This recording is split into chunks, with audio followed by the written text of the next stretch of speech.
We're back in Ask Tio. Welcome back. Welcome. Nangalap ako ng mga mabibilis na tanong. Wow. Very interesting from a layman's point of view. On questions on Holy Week actually. So tawagin natin itong sari-saring Semana Santang tanong. Dami. So sisimulan natin sa Palm Sunday. Oh, Okay. pwede. Father, ang palaspas ba ay pananggalang sa mga espiritu at nilalagay sa pinto? Palagay ko yan ang madalas iniisip nila. Sabi nga nila, pag meron ka daw palaspas, hindi ka magkakaroon ng mga salot. Especially, kunyari, apoy, masunog ka, masunugan, tamaan ng kidlat daw, o iba't ibang, sabi natin, mga peligrong mga bagay. Kasi nga, siguro ang sign ng palaspas ay wini-welcome mo si Jesucristo bilang hari, bilang anak ni David, pero hari ng buhay mo. At yet, ang palaspas, talagang siyang bungad ng Semana Santa. Diba? At ang kaibahan, kaya nga Santa, ang kaibahan, ibang uri itong semana na to sa ibang 52 weeks kasi iba siya pala magmahal. It's the greatest love. Oo. At actually, pinakita lang niya sa atin gaano magmahal ang Diyos. Di ba wala kang mayahabing sa Diyos, di ba? You cannot compare your love with God. True. And so Jesus said, I was sent for God so loved the world. Now, ang Palm Sunday ay pag-enter ni Jesus sa Jerusalem. Kung sa atin, meron kang parang floral lane, walang bulaklak eh. Yung salubong. Kasi ang lugar natin nasa Judea, desyerto. And therefore, mga date palms siguro ito. So kung ano nadampot nila? Oo, yung kaway. madaling makita na halaman. Pero, ano po ito may pagka sabihin natin ay glorious entrance ika nga. Oo nga. Kasi si Jesus, papunta dun sa gate na tinatawag na beautiful gate, na ang bansag sa gate na yon, dun dadaan ang Mesiyas. Pero di ba sa ating mga Ben-Hur, mga sine ng pelikula ng mga Roman Empire, ang kabayo at ang chariot is puting mga kabayo, 6 yan. Si Jesus as donkey. And yet, yung naniniwala sa kanyang siya nga ang Haring David, anak ni Haring David, gumawa sila ng grand entrance niya. Ano ba tong panangga? More than siguro yung palm, ang panangga natin sa lahat ng si Jesucristo. Hindi yung palaspas. Hindi yung, ang palaspas, I'm sure, is a way to see. Diba? Parang sign yan. To visualize that event. Na maalala mo, kasama ka sa palaspas na yan, at naniniwala ka kay Jesus.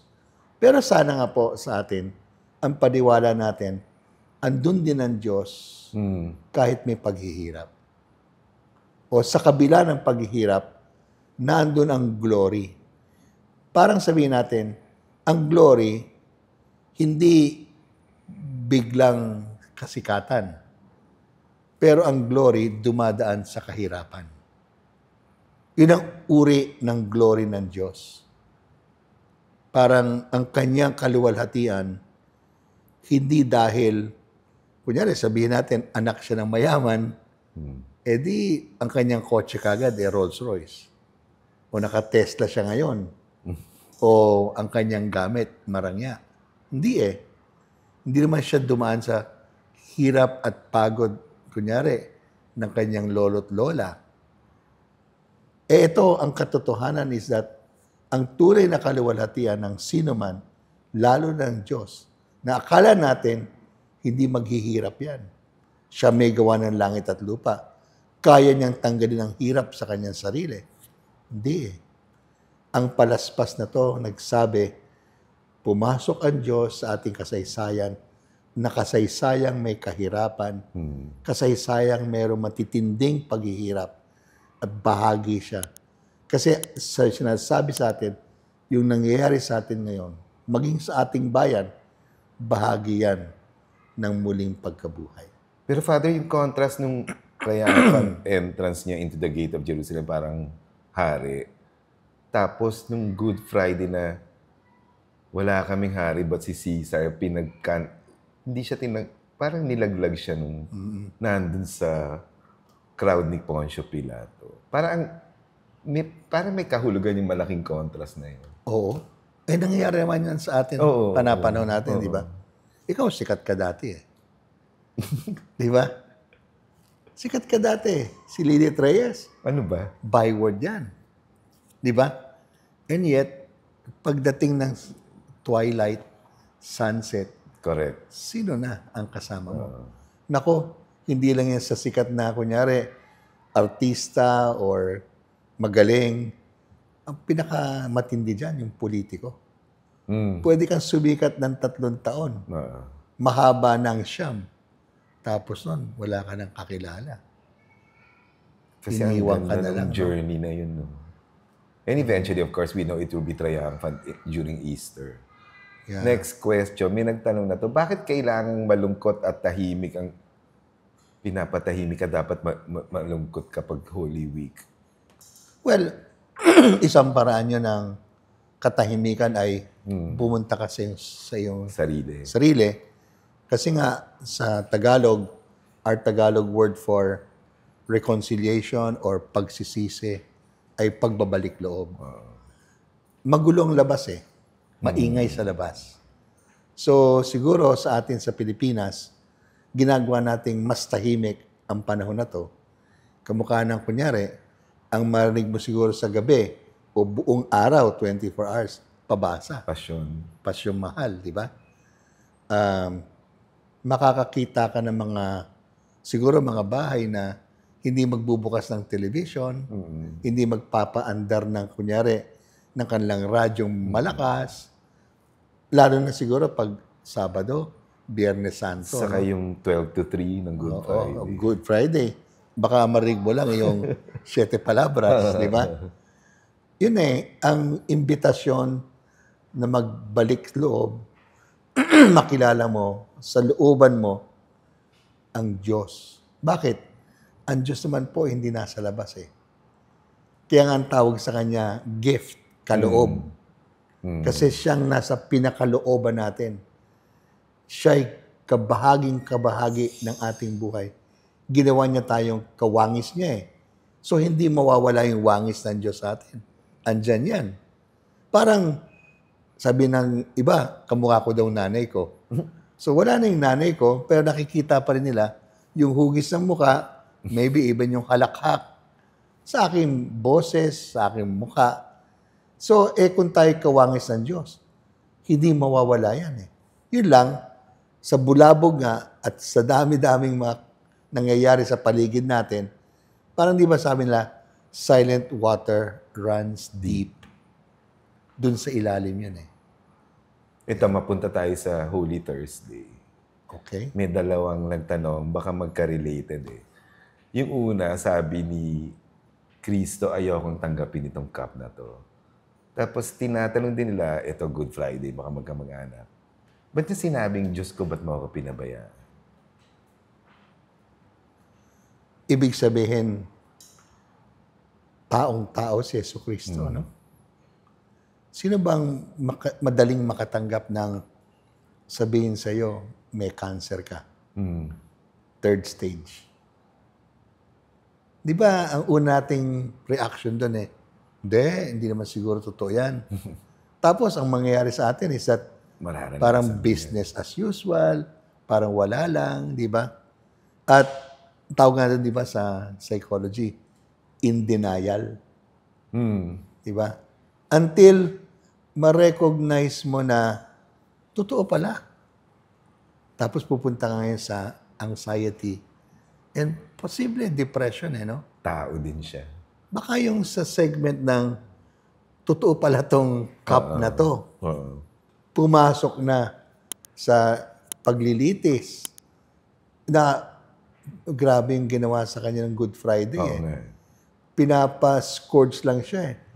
Pinutungan pa siya ng, ano na yun, na desisyon na ng mga sundalo yun. Masakit yun. Masakit yun. At saka, alam niyo mga kapatid, pag ikaw ay Hudyo at gusto mong talagang i-beat up ang isang tao, 40 lashes only yan.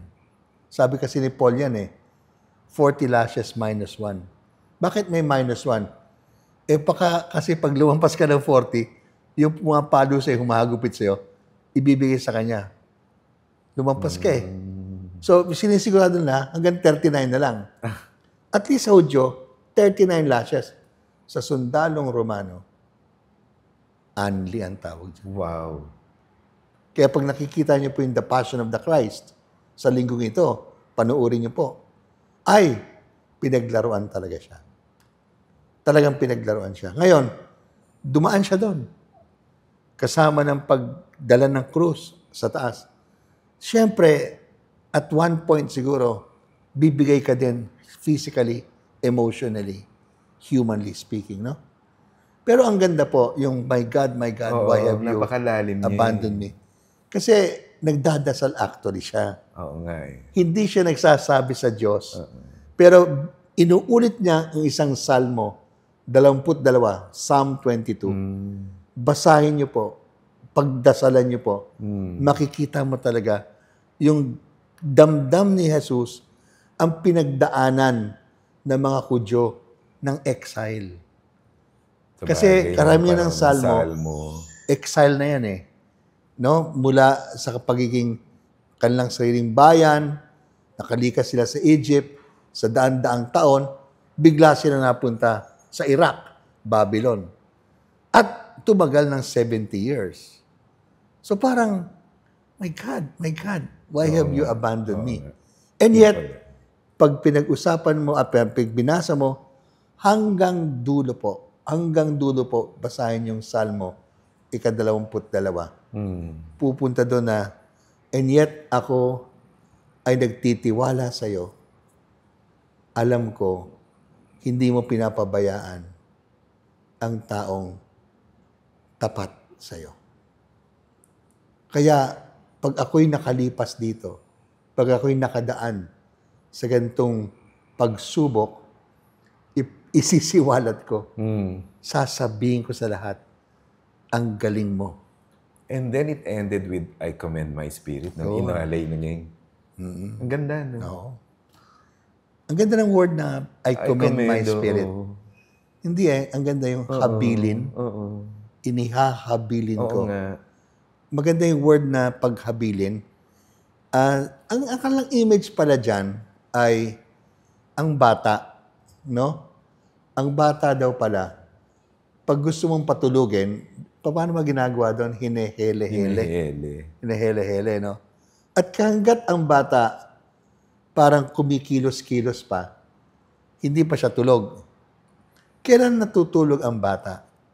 Pag inihabilin niya ang kanyang buong katawan sa kamay na naghehele-hele sa kanya, kasi parang ramdam niya, hindi naman siya bibitawan.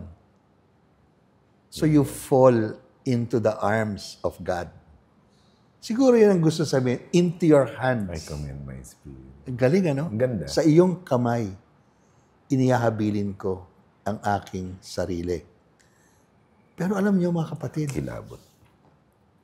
babalik tayo sa Diyos Maging sa ating mismong pagkakataon ng kamatayan, sana yun ang ating sasabihin.